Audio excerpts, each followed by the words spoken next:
Yet there was one big question we have in mind, which was, will people trust an online service with their taxes? Welcome to the Voice of Visma podcast, where the heartbeat of our community comes to life. Join us as we chat with Visma leaders and colleagues, sharing their stories, industry insights, and valuable career lessons.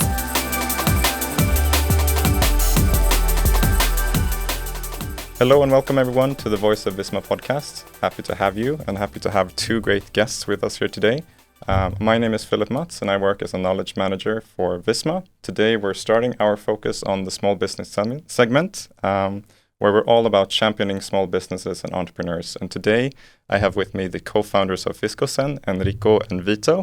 Let's start by just learning a little bit about yourselves. Yeah, hi, I start? Yeah. It's Vito from Fiscozen, Italy. I'm a digital entrepreneur for almost 20 years. Been building a few companies, and Fiscozen is our latest baby.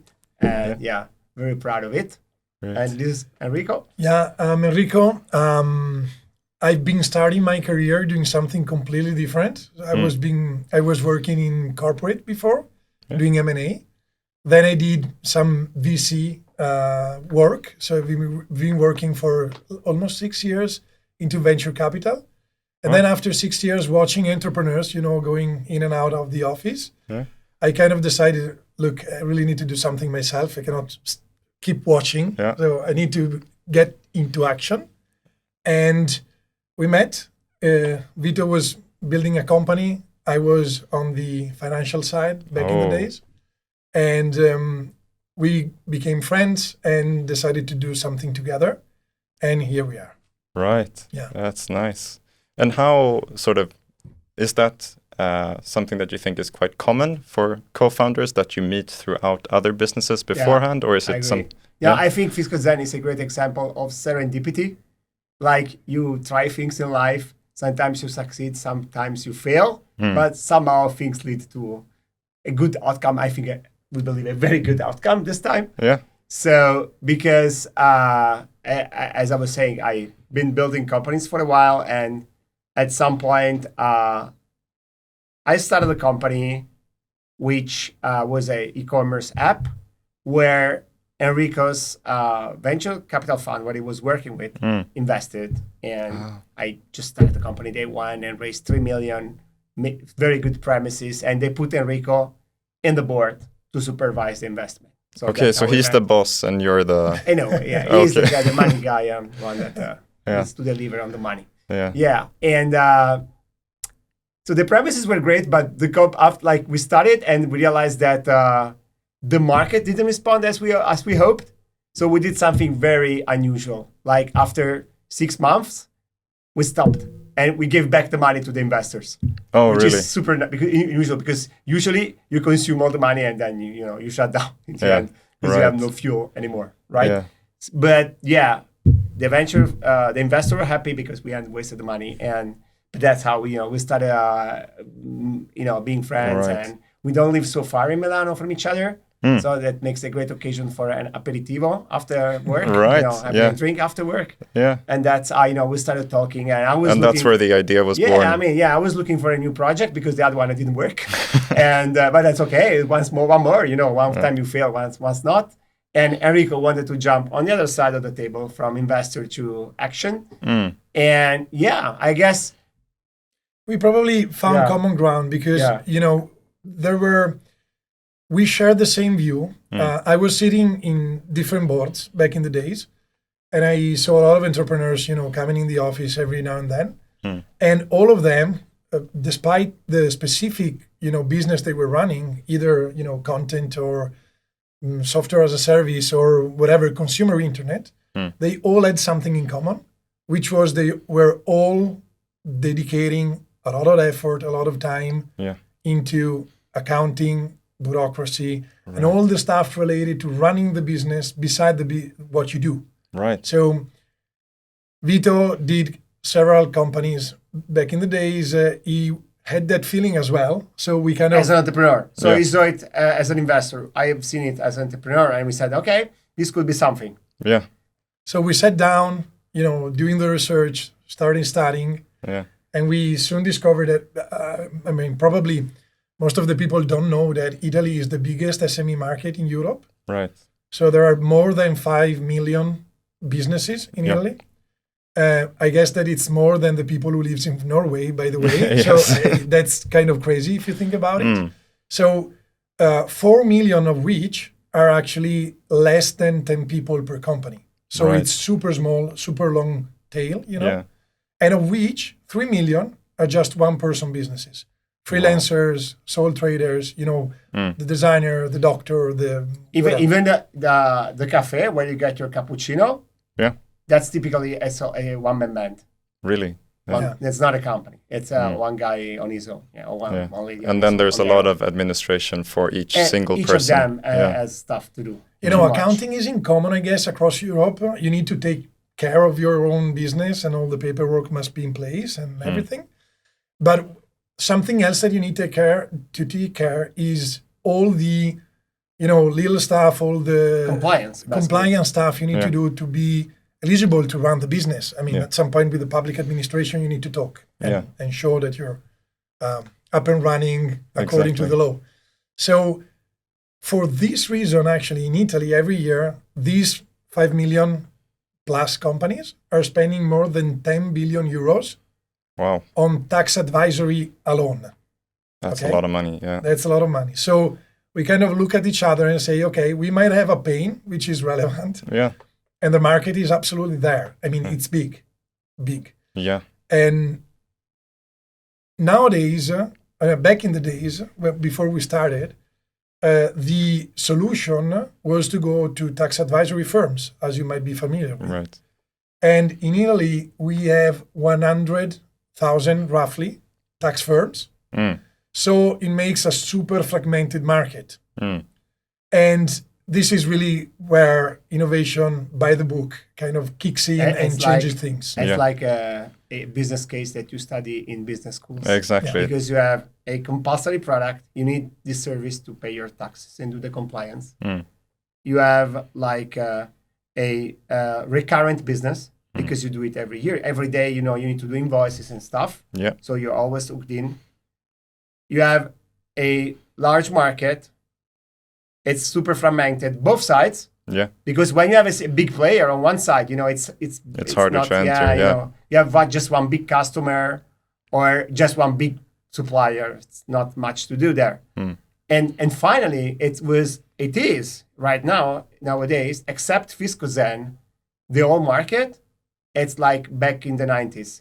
They use computers, they use cloud software, of course. Yeah. But that's consultancy. Right. Basically, you talk to a person who uses some software in the cloud, maybe, but just still, the workflow. So we didn't look at it from a software tool point of view, like not building a SaaS software that is used by professionals, like accounting people to do that thing, but we looked at from a service point of view. Right. So we put the software not in the background, where used by accounting people. They talk to you, but in the foreground. Yeah. It's in the middle of the conversation. Yeah. So we are basically bringing like a software consumer product to this problem. Yeah. And this is a new way to look at it. Yeah. And we're not talking about the 10 billion euro spent. It's not the money spent for the software usually. It's part of it. It's software because the consultants, the accountants, they buy the software. Part of their money they earn. Yeah. But now we're looking at 10 billion euro overall spending. And we give the software and the rest of the budget ideally will be through Fiscozen. So we are looking at a much bigger market opportunity. So to me, it sounds like you sort of already day one knew that this was going to be a success. Like naming that is almost like a business case you would have in school. Was that truly the case, or were there moments along the path to where you are today where there were some doubts? Yeah. Honestly, in the beginning, of course, we did the homeworks, like we just told you. Yet there was one big question we have in mind, which was, will people trust an online service with their taxes, with their precious information and all the stuff related to running a business, which is at the end of the day, your life. Yes. Because most of these people kind of make of their business their life. So we decided to go out there and test it before building the technology behind it. So we've been super lean on doing that. Yeah, I think this is a key idea. Like we'd like to reiterate for any aspiring entrepreneurs out there, like brother and sisters entrepreneurs, listen to this. I think generally when people who want to become an entrepreneur, they fall in love with that idea. So they can't sleep at night. They are thinking about how this idea could become true. And typically they spend a lot of time polishing their product, hidden, and then they go to the market only to find out that the market wanted something different. Right, yeah. It's super, I've seen it so many times. So beware of that. We really try to go to the market as soon as possible and test the riskiest assumption we had in our idea, which is trust. Yeah, and how did you go about testing that? So basically, we went out to the market. When we got our first customer, beginning of January, we were out there with kind of... If I may, I do remember the name of our first customer. It's Marco. Shout out to Marco. If you're listening to us. Still customer, right? Yeah, he's still customer. Okay. Yeah. That's great. So when Marco bought, we kind of had a technology that is like what comes out of a hackathon in a weekend. That looks like that, more or less. So we had a basic website, landing page, and the Stripe payment wizard, to pay. And when you logged in, there was like a dashboard where you can upload or download files, like Dropbox or something, just upload. And of course, I mean, this was not really the service, but we didn't fool Marco because beyond that, there was a good old tax advisor doing everything manually. Right. But at least this was not scalable, of course. This is no product. But at least we had proven that someone is buying online a service which could have been very sensitive. That used to happen behind closed doors of the tax accountant office. Yeah. So only after we tested that, we decided to go on and further develop the product. But I guess this was a key moment for us when you get your first order. Yeah. I mean, this was online. I remember the first company I started in 2000, in the middle of the 2000s. When I got my first order, there was still a fax coming in. So it's like I always say a super moment when you get, you sold something basically. Yeah. So this was a key moment, I guess. Yeah. And then you've scaled that product tremendously. It's like nothing we've seen before in Visma. When we saw Fiscozen for the first time, the product, the platform, it's like nothing we've ever seen before. The efficiency and the scalability for the tax advisors, how happy the customers are, and how happy you seem to be. Everyone working at Fiscozen, it sort of feels like the perfect product. So can you sort of elaborate a little bit more for those who don't know Fiscozen, the platform? How does it work? For sure. Like Vito said, I mean, we've been really working hard in order to build a sophisticated product nowadays. So to get everyone on board with this, what we offer out there is basically a nice, application for business owners where they can do electronic invoices, where they can take care of expenses, manage all the paperwork they need to manage, and do the compliance work they need to do with the tax authority. So we take care of all of that. And that is super simple. I would say consumer. I mean, is as easy as using an online banking, mobile banking application. It's super easy. Yeah. So our customers are happy because they do know how to use our product, even though they're not familiar with the tax, words and all that complicated laws and stuff running in the background. On the other side, we built also a nice application for tax advisors. We work with a group of partners that decided to jump into the vision we had of making super easy for people to take care of that specific bureaucracy related to the business. And what we do there is actually we take care and automate everything happening in the life of a business. So we automate workflows. We help tax advisors focusing only on what's important and takes their knowledge into account. So all the dumb stuff gets done mostly automatically. So that's perfect. taken care. And on top of that, we also remove from the table of the tax advisor two other things which are quite disruptive for their daily routine, which is we take care of sales and marketing. We do have a sales team and a marketing team going out there to tell potential customers that Fiscozen is out there helping them. And we do have an amazing customer success team, taking care of all the daily questions relating, how to do an invoice and all the stuff, which is more day by day. Yeah. So basically, what's left for the tax advisor is focusing on consultancy. Right. Which is what they sign up for when they studied to become a tax advisor in first place. Yeah. So that's super nice because consumers are happy because they do have an easy application they're able to use if they don't know anything about taxes. And on the other hand, tax advisor can focus on what they like, which is consultancy. Yeah. So that's super. Yeah, so you're sort of shielding the tax advisors from the hassle of the easy questions that might have interrupted them in their daily work, whilst still allowing sort of the new business owners, the one-man shows, to still have those questions. Absolutely. That's great. Yeah. And sort of that shift in work, sort of you are sort of the face out towards the consumer. How has that sort of reaction come from the tax advisors? Are they happy that you have the marketing and the sales, or are they sort of feeling like, I think it's something that when we talk to tax advisors, we need to display to them because they never seen something like this. We propose to tax advisors not a new job, but a new lifestyle. We make tax advisors digital nomads. Right. Which is something they never seen before because their perspective is to go wear a tie, go into in their firm and do a career there until their senior partners are moving out and maybe they're going to be partners. That's their standard pathway. So what we offer is a platform where they, on their laptop, they can work from anywhere.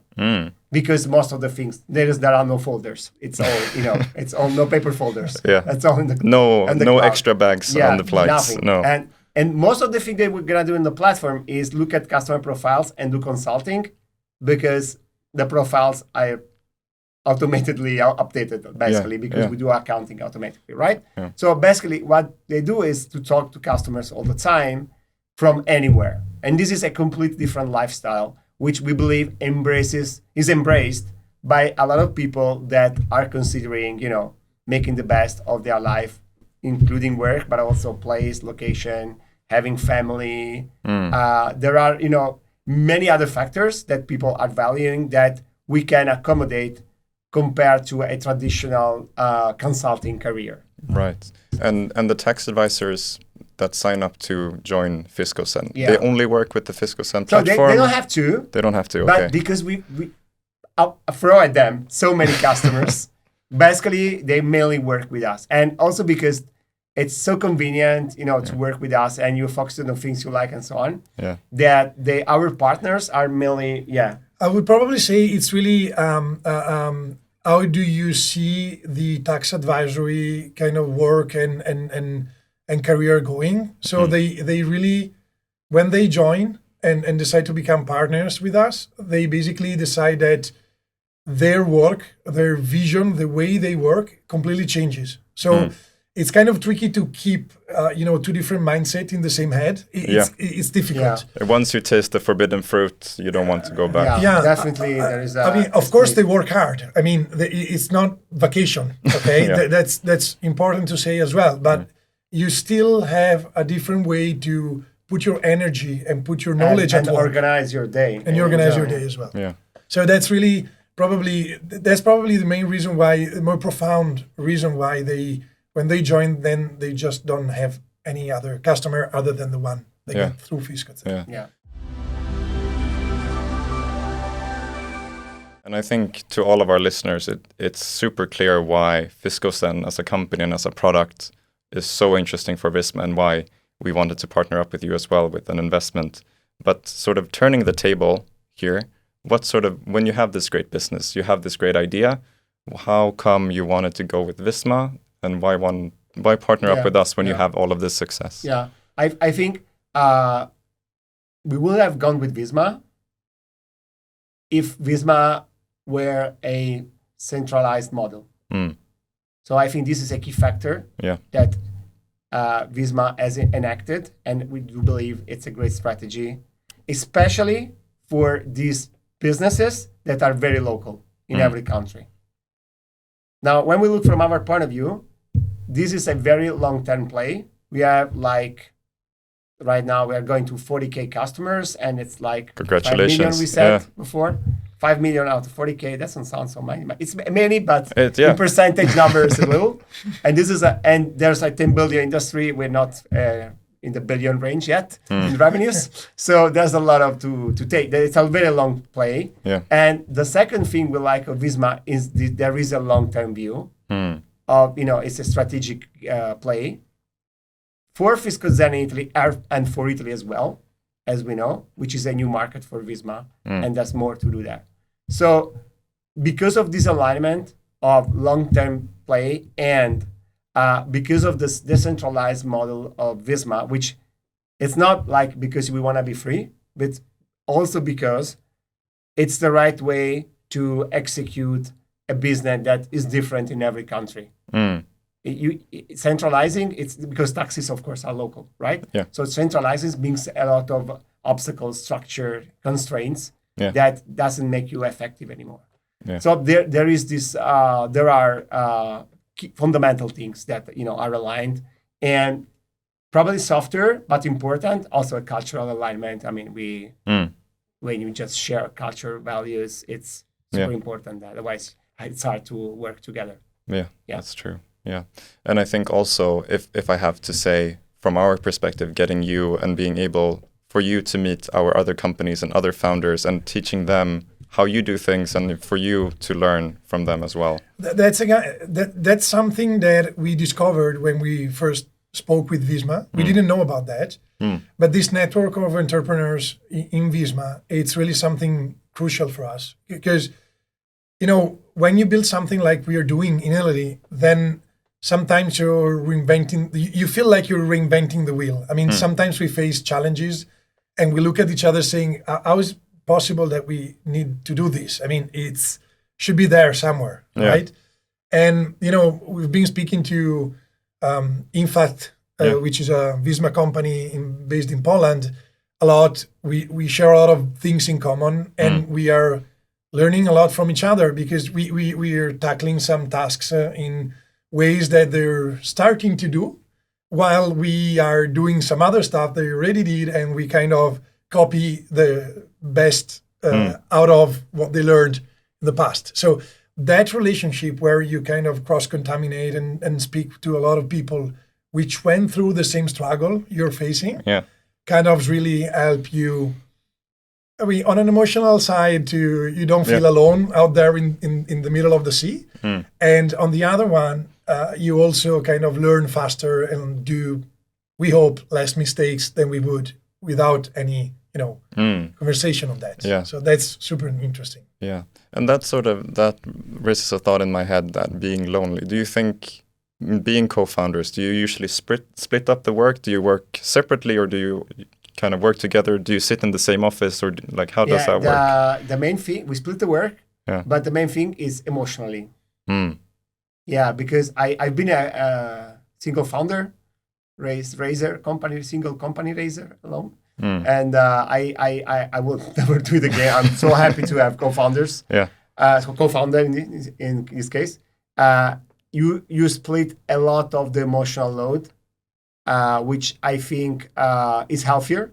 You achieve more than double in our case with two by being two.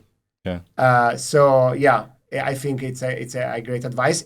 Technically, we have split departments, so we follow like different areas of Fiscozen, but that's more operational. I think there is a fundamental. That's just a practical thing. You kind of put your best talent at to work. the areas where you're stronger. Exactly. So that's really practical. Yeah. But yeah, the sharing the load or any talking to each other a lot and challenging each other on the ideas and on the way we do things, it's really helpful in order to, again, try to do less mistakes and learn faster how to do the best solution possible. Yeah. Looking here at sort of, you've won the best place to work for millennials in Italy. Do you think that comes from sort of you being able to share that sort of load, or is it how do you approach leading the company when you have the two co-founders? Let me say something. First of all, this comes mostly from Vito's experience, so I must thank Vito for this. But basically, we really have a simple idea, behind the company culture, which is where we are able to have people doing the work they love, then they just do it for themselves, and the company benefits automatically. So all the work we do, all the stuff we do, is basically telling people to be responsible and take responsibility over their specific tasks. It might be, the product feature or the customer portfolio they follow, and they're fully responsible for what they do. Of course, we do a lot of training on the job. We support them with all the tools. They do mistakes, they learn out of it, and we are super supportive when that happens because the learning curve is steep.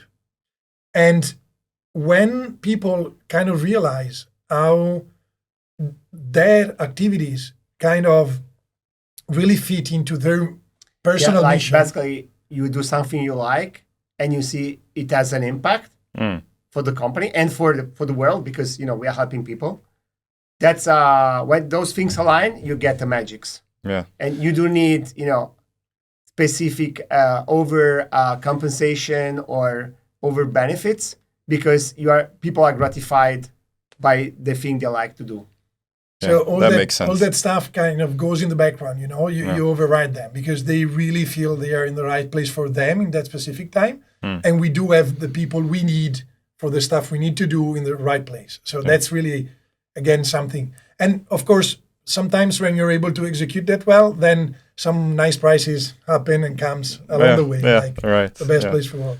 Yeah. So I think we've covered a lot of bases today, starting with how you met and sort of, I don't want to say the beauty and the beast, but sort of the investor and the entrepreneur and how it works. I won't tell who is who.